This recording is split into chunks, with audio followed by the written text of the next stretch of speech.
Hello, Parker. A parcel from you arrived today. Hey, Fiona. Oh, that'll be your Mother's Day present. I'm pleased it finally came. Well, I am most certainly not pleased. Is this the best you could do? Huh? Well, what do you mean? You don't like them? But I got those cookies from your favorite bakery. And the flowers are from that florist you always used to compliment when we walked by. I got bored of this kind of thing aeons ago. Besides, this bouquet of flowers is tiny. Who was it made for? A dwarf? I see you're just as much as a tightwad as ever.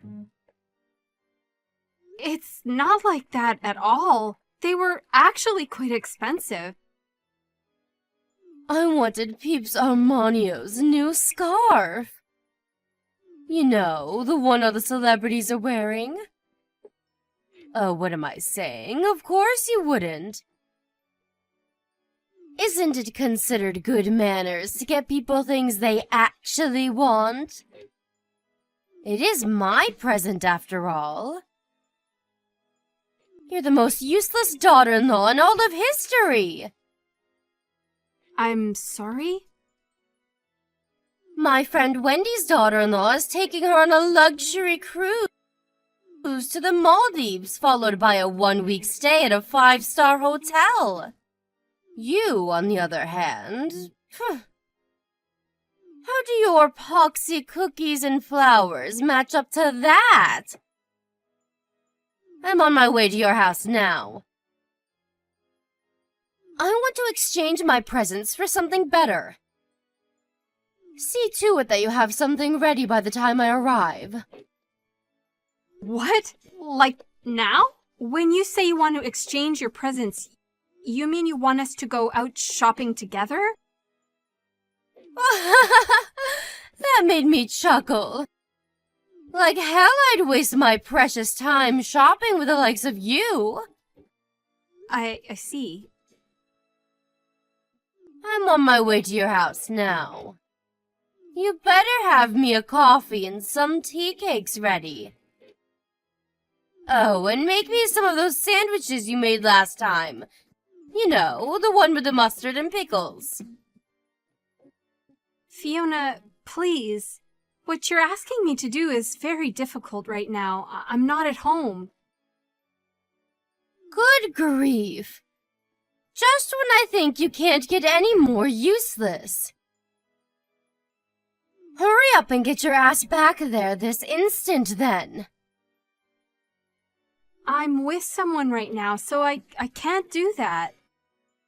Besides, I'm not sure I'm 100% clear on why you actually want to come in the first place.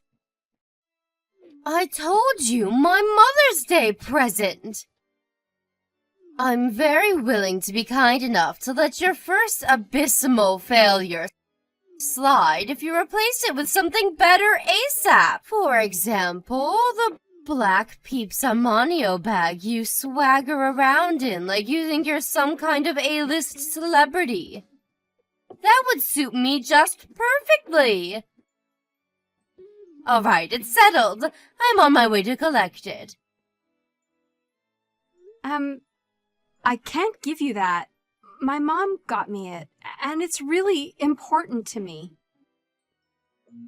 Excuse me? What did you just say? How dare you? What kind of wife has the nerve to refuse her mother-in-law like this? Back in my day, people treated their parents with respect. You impudent little upstart. What the? I'm not being impertinent at all. I told you. That bag's super important to me.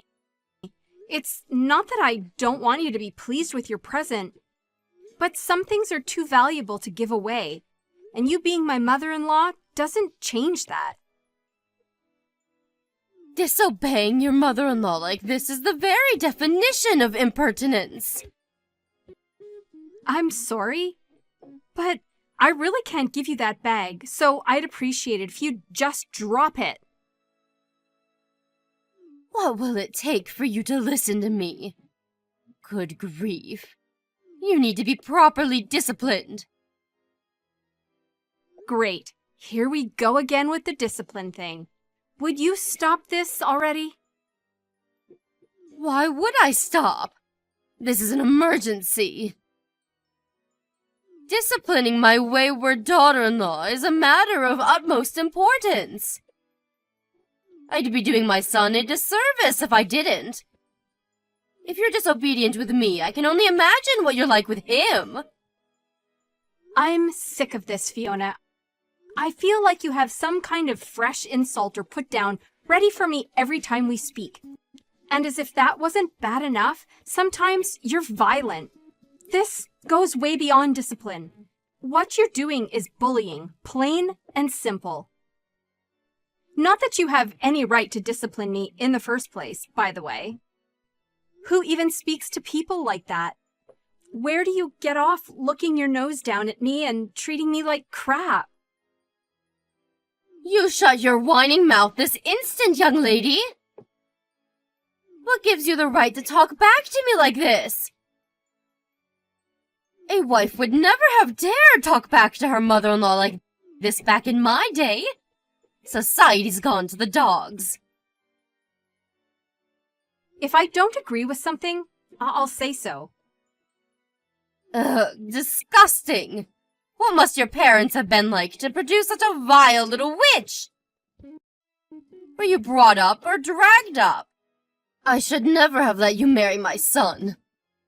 Won't you divorce him and get out of our lives already? Fiona, please stop this. I get that you don't like me, and that's fine. I can't force you to. But that doesn't give you the right to demand I divorce your son every time I do something that rubs you the wrong way. Do you have any idea how much it hurts to be treated like this? Say what now? I'm the one who's hurt. You do nothing but make a fool of me. You talk back to me at every opportunity. You disobey my commands. I must be the most mistreated mother-in-law in the world. All I ask is that you fulfill your duties as my son's wife. Yeah, well, you know what? I'm so sick and tired of your crap. And that you actually make me feel like talking back. It couldn't be any more obvious that you don't like me. But if you hate me that much, I'd rather you just left me alone.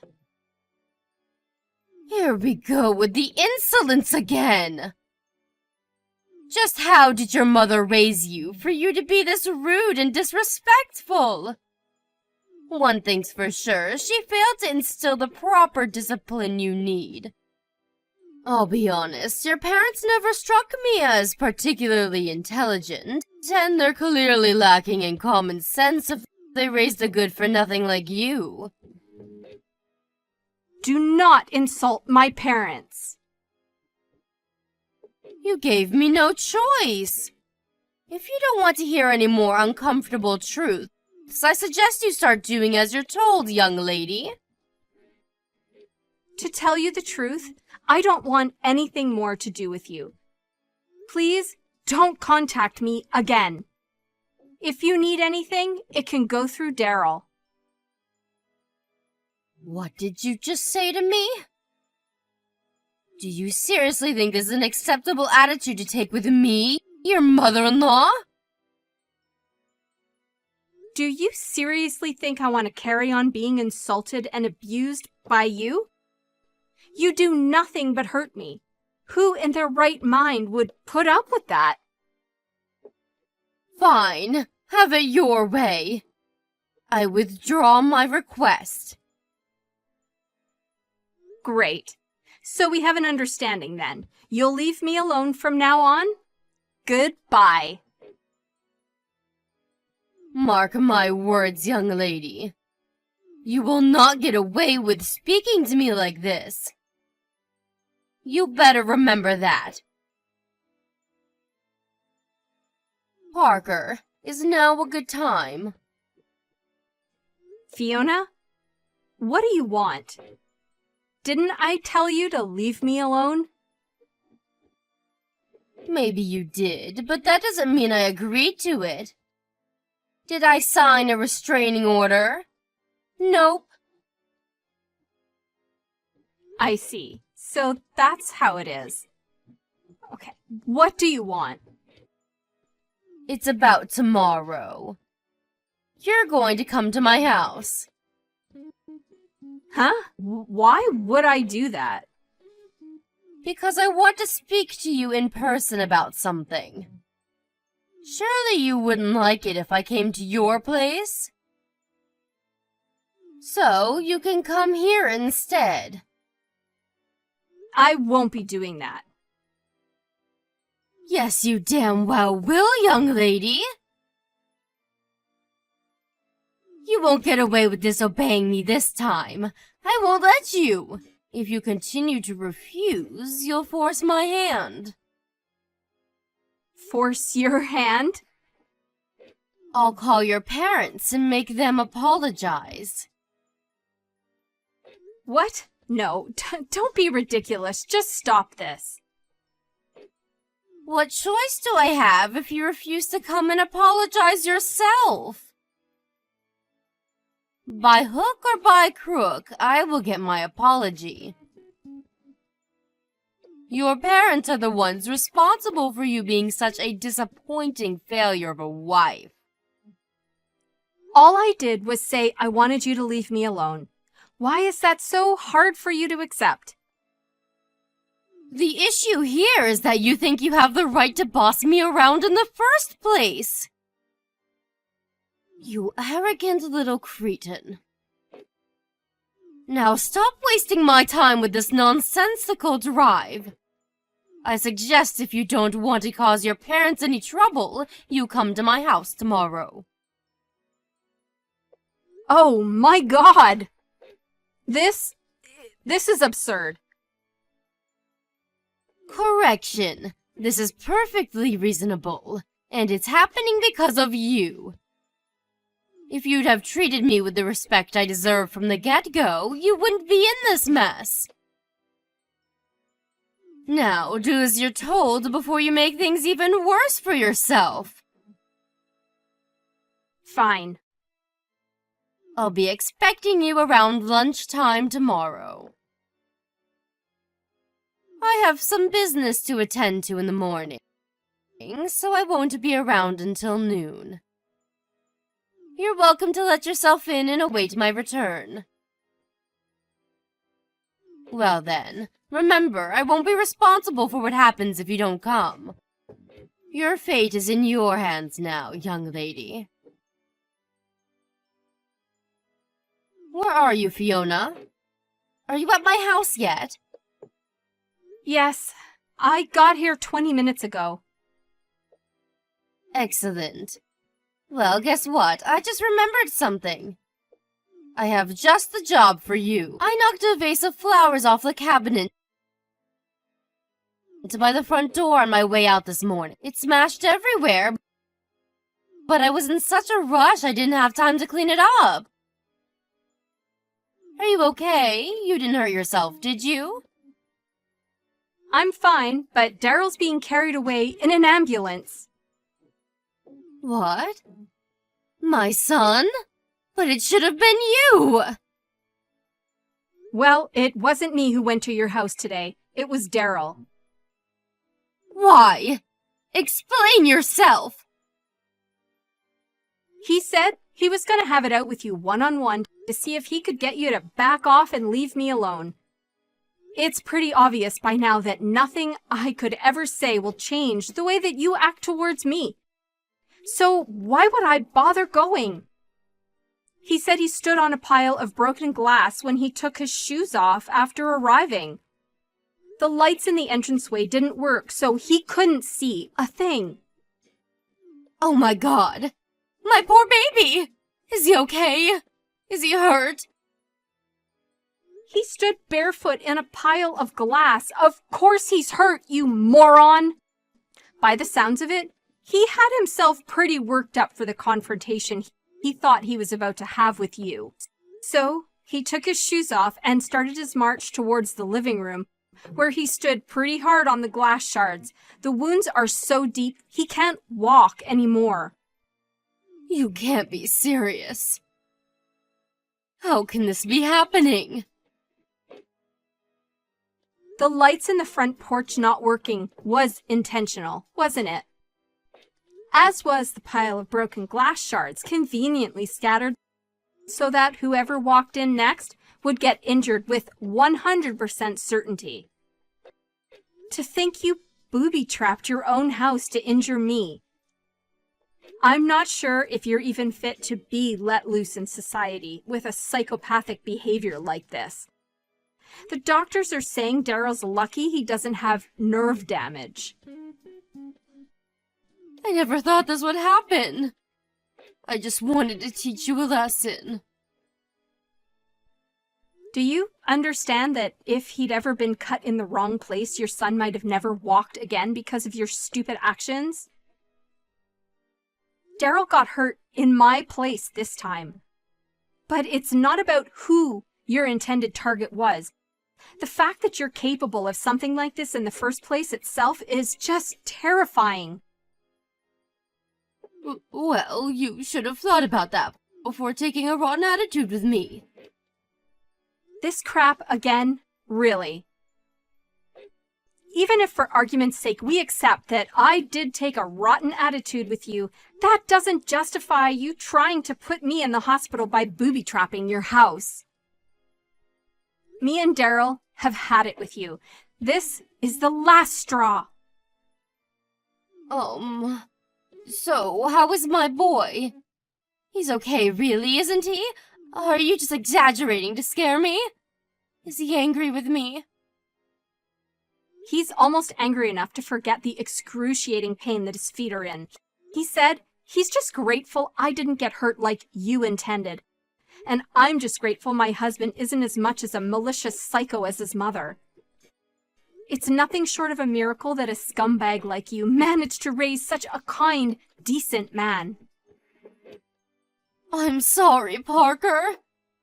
I just wanted to teach you a tiny lesson, that's all. I never thought it would end up being this serious. You think this is about the size of the injury? The fact that you thought it was acceptable to injure me at all tells me all I need to know about what kind of person you are. Your son's in a hospital bed because of you. That's all that matters. Please tell me which hospital he's staying at. I'll be there ASAP. Nope, we're good, thanks. Neither of us want anything to do with you. Our priority is Daryl's recovery now. Since you've proven yourself to be a direct threat to our health and safety, we'd appreciate it if you didn't contact us for the time being. We'll think about whether we ever want anything to do with you again once we've gotten over the shock of what's happened and calmed down. Please wait, Parker. Will you at least hear me out? I'm telling you. I didn't mean for this to happen. I wish you wouldn't be so mad with me. Be a darling and tell me which hospital my Daryl's staying at, okay, sweetie?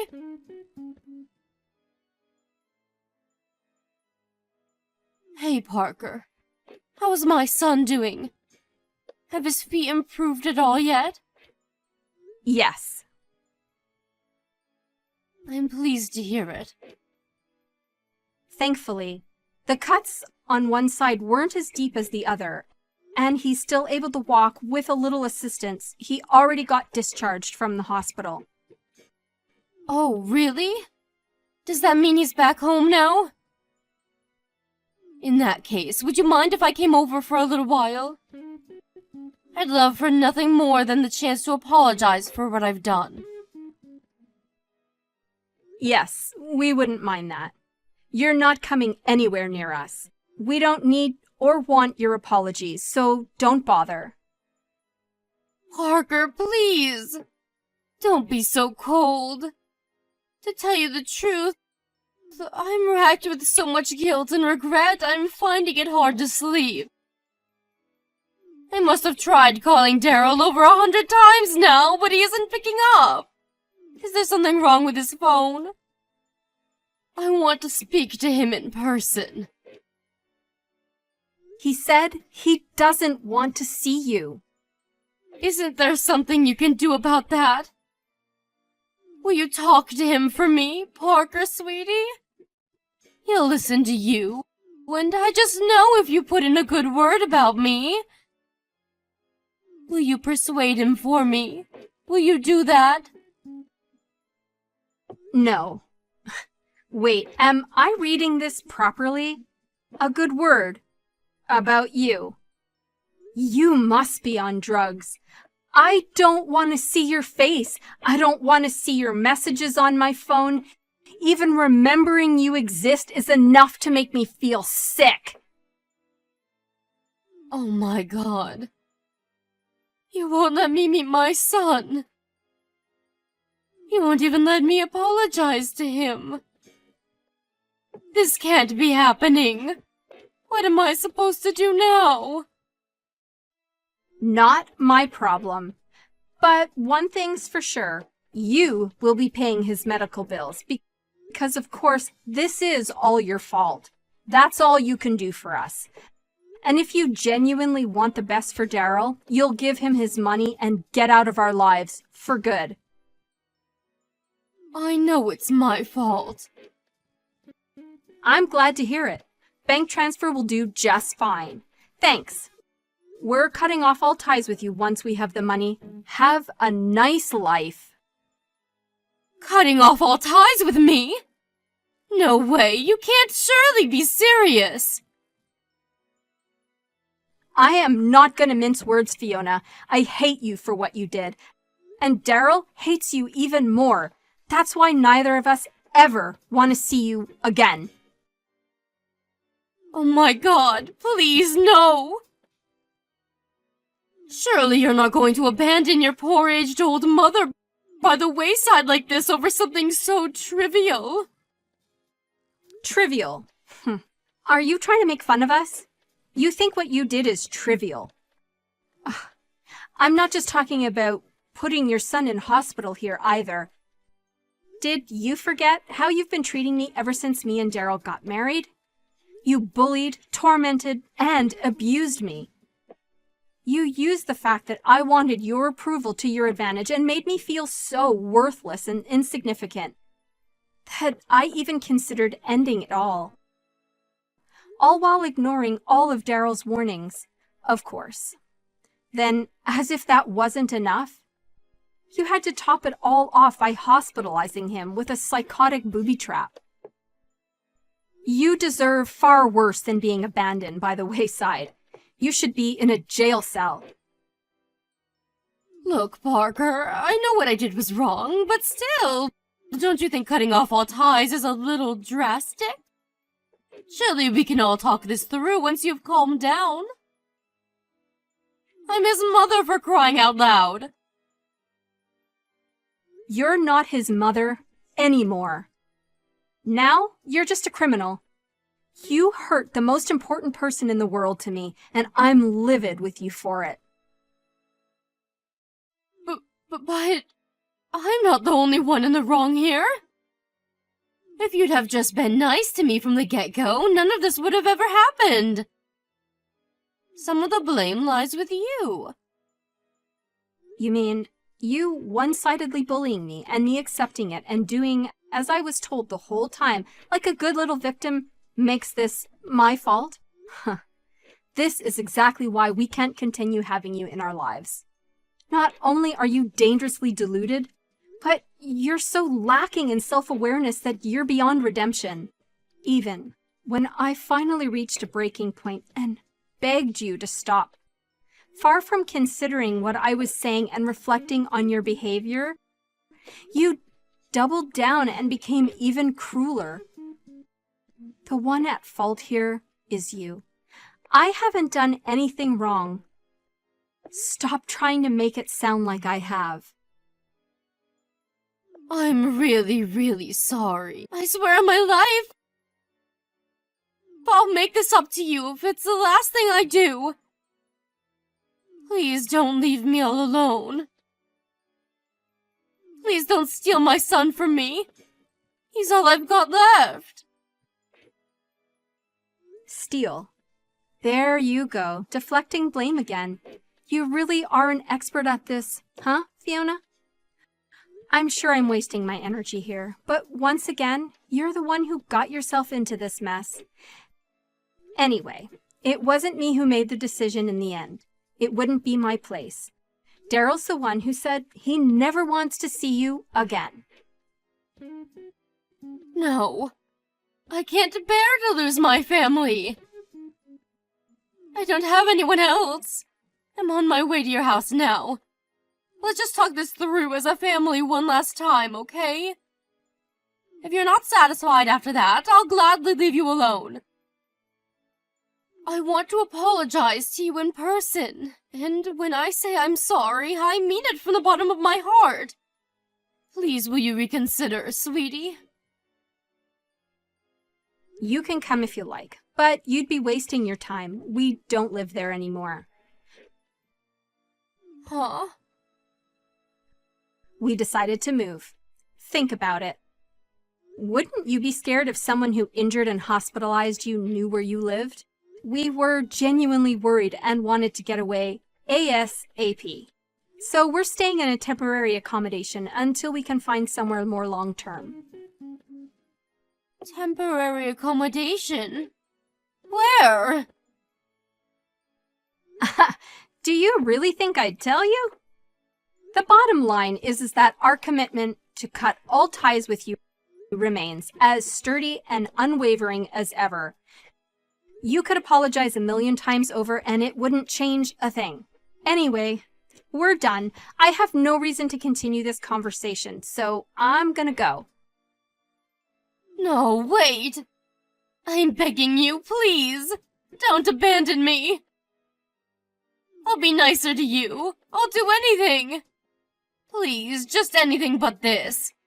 I can't bear to lose you both. You'll be fine. Don't worry. We'll at least make sure you get a funeral when you die. So it's not like we're totally abandoning you. We just need to keep some distance until then. All right? Well, that's it. Enjoy your new life all on your own and stay the hell away from us. That's all we want from you now. After that, me and Daryl moved out of state in utmost stealth and secrecy so that the mother-in-law from hell would have no hope of ever finding us again. Despite asking her not to, she constantly bombarded us with messages, begging for forgiveness even after she'd sent the money to cover Daryl's medical bills, which is why we both blocked her as we were moving into our new home. That felt good. She has no means of contacting us now. We're keeping an eye on her movements through frequent communications with Daryl's relatives just to be on the safe side. Apparently, she's currently working her way through the entire family trying to figure out where we are. But since all of her relatives now despise her for the despicable stunt she pulled, the response is invariably some variety of stick it where the sun don't shine. What can I say? What goes around comes around. As for me and Daryl, we're living our lives in peace, quiet, and happiness in our new home. His feet are more or less fully healed now. He's really pleased he doesn't have to use crutches anymore. We'll never be able to forgive his mom for what she did. As far as we're concerned, we'll be happy if we never see her again for as long as we live. We're enjoying our new life together in peace and harmony, and that's all that matters.